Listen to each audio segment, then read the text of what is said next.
certains articles ne corrigent pas tout le texte en entièreté. Donc ça demande une lecture des deux premières lois, celle la 073 et la 080, qui sont vieilles et qui ont été appliquées et qui ne terminaient pas toutes les questions qui avaient été soulevées dans la loi originale.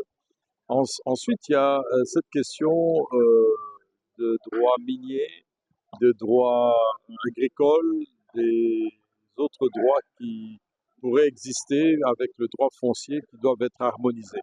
Nous avons constaté d'ailleurs, par exemple pour le droit minier, que plusieurs structures minières, au vu du permis d'exploitation qu'ils ont, ne font aucun document sur leur titre foncier, que sont les bâtiments, etc., ne sont pas couverts.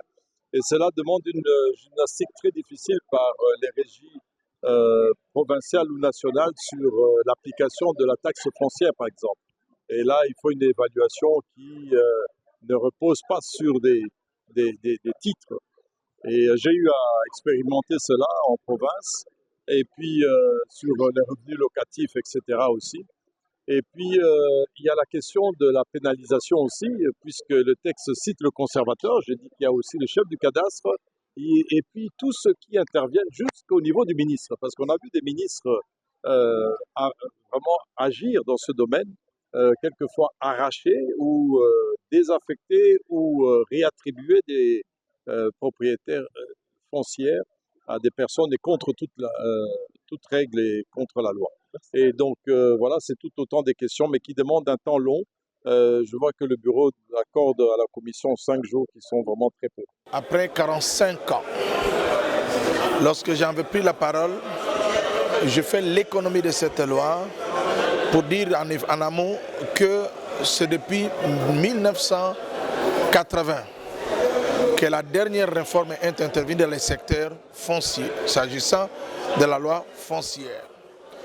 Et que 45 ans plus tard, une réforme vient d'être initiée par le gouvernement à travers notre ministre actuel des Affaires foncières et que j'étais satisfait.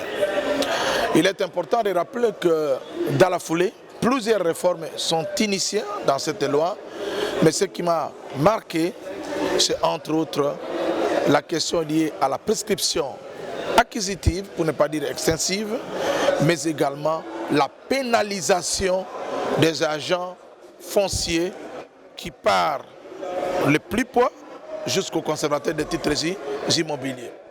Je n'oublie pas déjà que dans l'ancienne loi, les conservateurs des titres immobiliers, comme les autres agents, une fois qu'ils étaient condamnés solidairement avec la République démocratique du Congo. Aujourd'hui, la législation a évolué, ce qui fait qu'aujourd'hui, si un agent commet des faits qui rentrent dans le cadre de la violation de cette loi, bien entendu, eh bien, il engage non seulement sa responsabilité pénale, mais civilement, il doit se conformer aux dispositions de l'article 245 qui dit, je cite, « Tout fait quelconque de l'homme qui cause préjudice à autrui, incombe ce dernier à les réparer ».